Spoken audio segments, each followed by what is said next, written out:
What's up, everybody? Today I wanted to talk to you guys about homesteading's dirty little secret. And we've been homesteading a while. I grew up on a homestead and we've done all the things. I have had in my care chickens, rabbits, pigs, ducks, sheep, goats, cows, horses. I think that's it. Guineas. Couple other odds and ends, dogs, cats, things of that nature. And here's the deal. This is something we're going to talk about a little bit. The dirty little secret of the homestead is the feed store. It's not something you hear talked about often, but even in our best efforts to run a sustainable homestead, and we are well on our way, our goal this year is to produce 50% of our own inputs, meaning that 50% of the food that we feed ourselves and that we feed our flocks and herds comes off of this land this year. That's our goal for 2019. Man, we're not there yet and we're halfway through the year, but that's what we're shooting for. So you don't hear it often discussed, especially by people like me, people who are proponents of the homesteading lifestyle, people who encourage people to get out of the cities and to grow their own food and raise their own meat and raise their own vegetables and build their own timber framed gazebos and do all of those things. But it is absolutely a dirty little secret, the feed store. We spend way too much at the feed store. We have a budget for our homestead. If you are, you should have a budget for whatever revenue you have, whatever money's coming into your house. What's that Dave Ramsey thing? Every dollar has a name. You should know where your money is going before it gets to you, so it doesn't just slip through your hands. And part of that for us is we have a budget of $500 a month just for the homestead. Now we just left the feed store and spent $330 on turkey food, guinea food, chicken food, rabbit food. We just got a pet rabbit. We don't eat rabbits anymore, but we just got a pet rabbit for the little one, and sheep food. And I've still got to buy hay. Now, luckily, there's a guy near here who sells hay, good quality hay. It's not horse hay, but it is cow hay, and my sheep will eat it for $3 for a 50-pound square bale, and he's right up the road. If you throw him $20, he'll give you 7 bales, so you get $1 off. And I've got to go throw him $20 for 7 bales for my sheep, they have a ranging pen, they have pasture to eat, but they're keeping it pretty well mowed down. So I like having hay to throw at them, and I'd much rather throw them 50 pounds of hay for $3 than grain after grain after grain.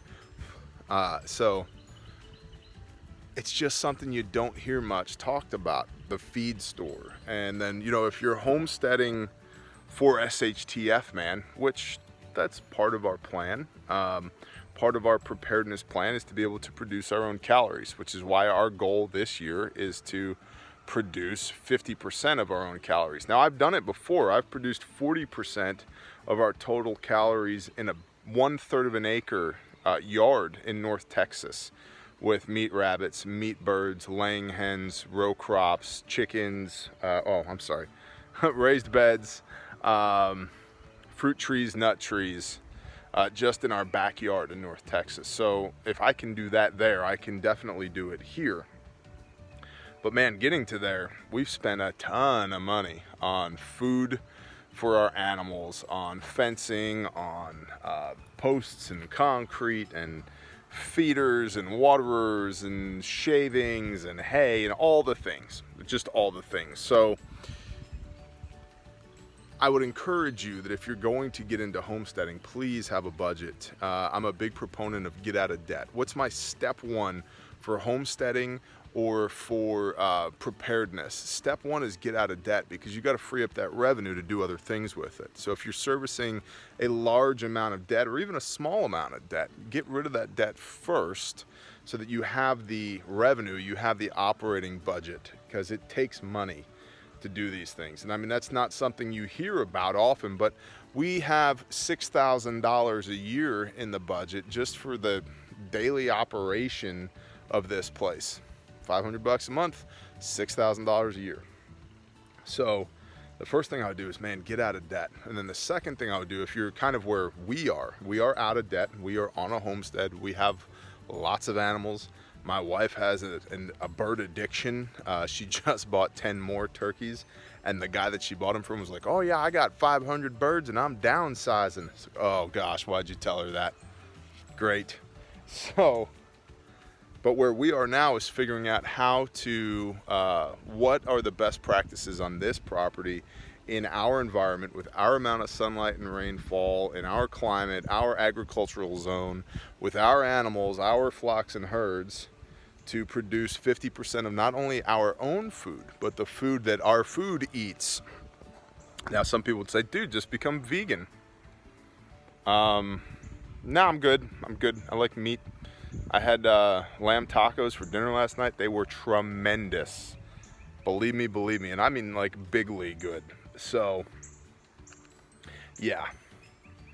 But we're figuring out right now, that's pretty much the second directive. The first directive is get out of debt. The second directive is figure out how do you, using the carrying capacity of your own land, service the food requirements for yourself and your animals, which we are right now. And then, and we do, man, rotational grazing, composting, lots of composting. Chickens are the best waste disposal method there is, right? Anything that's organic, throw it to the chickens, they'll turn it into eggs and meat. That's awesome, right? So we're doing all these things, and we have to get better at it as we go, and we will, because you learn by doing.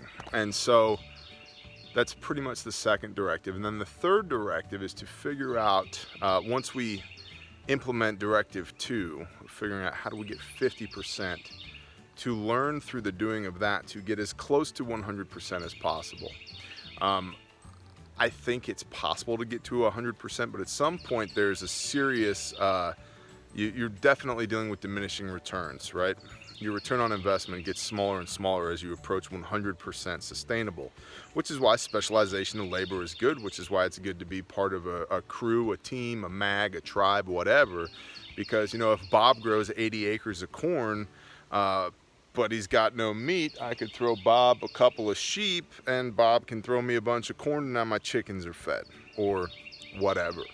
So, but getting as close to 100% as possible. So I just wanted to talk to you guys about the dirty little secret of the homestead, and that would be the feed store. And so my wife is yelling at me right now because I've got 500 pounds of grain to unload, so I'm gonna go do that. And y'all go ahead and hit me down in the comments, tell me what you think. I love getting your feedback. And if you're not subscribed but wanna be, hit that little button, ring that little bell, and then you'll stay up to date on all the things that we've got going on around here. Shalom and blessings, y'all. Later.